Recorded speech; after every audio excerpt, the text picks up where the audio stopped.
আমরা রাস্তায় ঘটে যাওয়া বিভিন্ন রকম দুর্ঘটনা তো দেখেছি, কিন্তু দুর্ঘটনা শুধু রাস্তায় গাড়িগুলিতেই হয় তা কিন্তু নয়, বরং সমুদ্রের বড় বড় জাহাজগুলিও ভয়ঙ্কর অ্যাক্সিডেন্টের সম্মুখীন হয়। আজ আমরা সমুদ্রের জাহাজের ভয়ঙ্কর কিছু অ্যাক্সিডেন্টগুলি দেখব। নাম্বার 1, এই জাহাজটি মূলত একটি কার ক্যারিয়ার। এই জাহাজটির মাধ্যমে অনেক গাড়ি এক স্থান থেকে অন্য স্থানে ট্রান্সফার করা হয়। 2021 সালের ডিসেম্বর মাসে এটি রাশিয়ার উদ্দেশ্যে রওনা হয়। ডিসেম্বর মাসে প্রচণ্ড ঠান্ডায় তাপমাত্রা -19 ডিগ্রিতে চলে গিয়েছিল। এর ফলে সমুদ্রে হঠাৎ তুষার ঝড় আরম্ভ হয়ে গিয়েছিল। এই ভয়ঙ্কর তুষার ঝড়ের ফলে জাহাজে থাকা সব গাড়িগুলি সম্পূর্ণভাবে বরফে ঢাকা পড়ে গিয়েছিল। আশ্চর্যের ব্যাপার হলো যে সমুদ্রের জল আর তুষার ঝড়ের কারণে গাড়ির ওপরে হার্ড আইস জমে গিয়েছিল, তার ফলে এই দামি গাড়িগুলি ড্যামেজ হয়ে যায়। এগুলিকে পরে চেনের সাহায্যে জাহাজ থেকে নামানো সম্ভব হলেও এই গাড়িগুলি ভীষণ ক্ষতিগ্রস্ত হয়ে যায়। তবে এই ঘটনার জন্য শিপিং কোম্পানির খুব লস হয়। নাম্বার 2, এই জাহাজটির নাম এক্সন ভালডেজ, আর এই জাহাজটি মূলত একটি অয়েল ট্যাঙ্কার। 1989 সালের 24শে মার্চ তেল ভর্তি এই জাহাজটি আলাস্কা থেকে ক্যালিফোর্নিয়ার উদ্দেশ্যে রওনা হয়। প্রথম অবস্থাতে সব কিছু ঠিকই ছিল। যেহেতু যাত্রা অনেক লম্বা ছিল আর জাহাজের ক্রু মেম্বার্সরা ভীষণ টায়ার্ড ছিল, তাই তারা জাহাজের নেভিগেশন সিস্টেমকে ঠিকমতো সেট করতে পারেনি। আর তাদের এই ভুলের কারণে জাহাজ তার রুট থেকে সরে গিয়ে অন্য রাস্তায় চলে গিয়েছিল, আর এই রাস্তাটি পাথরে ভরা একটি রাস্তা ছিল। এরপর হঠাৎ করেই এই জাহাজটি পাথরের সাথে ধাক্কা লাগার কারণে জাহাজের ছিদ্র হয়ে যায়, যার ফলে জাহাজ থেকে অয়েল লিক হতে শুরু করে। এই জায়গাটি এতটাই পাথুরে ছিল যে সেখানে লোকাল কোনো বোট পর্যন্ত যেতে পারছিল না, তাই হেলিকপ্টারের সাহায্যে জাহাজের ক্রু মেম্বারদের রেস্কিউ করা সম্ভব হয়েছিল।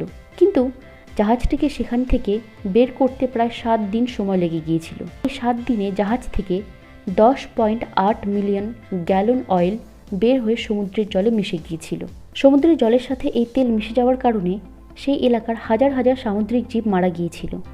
এই পুরো দুর্ঘটনার জন্য ওই জাহাজ কোম্পানির বর্তমান সময়ে টাকার হিসেবে প্রায় $6.3 বিলিয়ন লোকসান হয়েছিল। আপনি জানলে অবাক হবেন যে এটিকে সেই সময়ের সবথেকে বড় এনভায়রনমেন্টাল অ্যান্ড ফিনান্সিয়াল ডিজাস্টারও বলা হয়। নাম্বার 3, 2006 সালের মার্চে হুন্ডাইয়ের একটি কার্গো শিপ ইয়ামানের ওপর দিয়ে যাচ্ছিল। এই জাহাজটি বেশ বড় আকারের ছিল। এটি দৈর্ঘ্য 900 ফুটেরও বেশি ছিল। এই জাহাজটি কন্টেনারে ভর্তি হয়েছিল। প্রথম অবস্থাতে সব ঠিকই ছিল, কিন্তু হঠাৎ করেই জাহাজের পেছনের অংশে একটি ব্লাস্ট হয়, যার ফলে জাহাজে আগুন লেগে যায়। এই আগুনের ধোঁয়া সেখানকার প্রায় সম্পূর্ণ জায়গাকে কভার করে ফেলেছিল। জাহাজের ক্রু মেম্বাররা তৎক্ষণাৎ অথরিটির সাথে যোগাযোগ করে। তারা একটি বোটের সাহায্যে নিজেদের প্রাণ বাঁচাতে সক্ষম হয়েছিল। আপনি জানলে অবাক হবেন যে এই আগুন এতটা বেড়ে গিয়েছিল যে আগুন নেভাতে প্রায় 5 দিন সময় লেগে গিয়েছিল। এর ফলে জাহাজের বেশ কিছু কন্টেনার সম্পূর্ণ পুড়ে গিয়েছিল, আর বাকি কন্টেনারগুলি জলে ডুবে গিয়েছিল।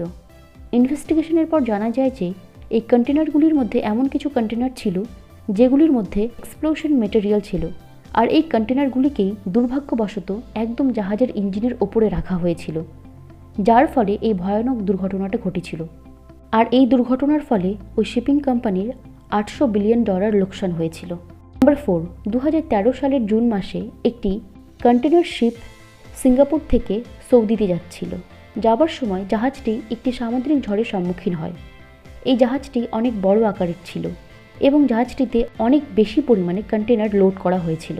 তাই জন্য ক্রু মেম্বার্সরা ঝড়ের মাঝখানে জাহাজটিকে ঠিকমতো ব্যালেন্স করতে পারছিল না। এই জাহাজটি এইভাবে সামনে এগিয়ে যাচ্ছিল।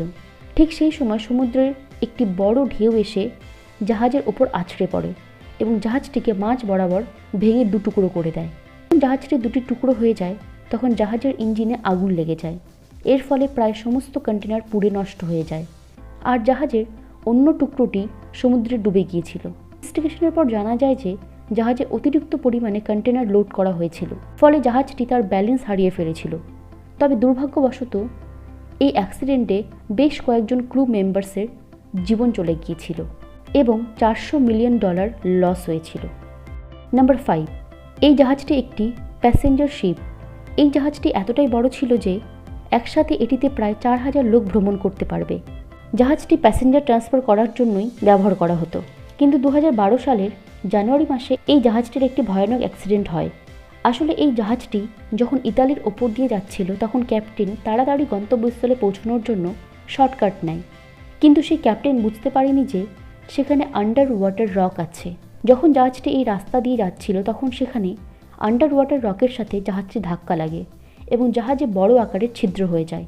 এর ফলে জাহাজে জল ভরতে শুরু করে, জলে পুরো জাহাজ ডুবে যাচ্ছিল। আপনি জানলে অবাক হবেন যে এইরকম একটি ভয়ানক সময়ে যখন যাত্রীরা সাহায্যের জন্য আর্তনাদ করছে, সেই সময় ক্যাপ্টেন এদের সবাইকে ছেড়ে সেখান থেকে পালিয়ে গিয়েছিল। রেস্কিউ টিম পৌঁছতে সেখানে প্রায় 34 জনের মৃত্যু হয়ে যায়। এছাড়া অনেকে গুরুতর আহত হয়ে গিয়েছিল, কিন্তু বাকি লোকেদের সেফলি রেস্কিউ করা সম্ভব হয়েছিল। জাহাজের ক্যাপ্টেনের জন্য শিপ কোম্পানির প্রায় $2 বিলিয়ন লস হয়েছিল। আজকের ভিডিওটি কেমন লাগলো আমাকে কমেন্টের মাধ্যমে অবশ্যই জানাবেন। আর ভিডিওটি ভালো লাগলে আপনি এটি শেয়ারও করতে পারেন এবং আমাদের চ্যানেল লুকোচুরি কেয়ারকে সাবস্ক্রাইব করবেন। ধন্যবাদ।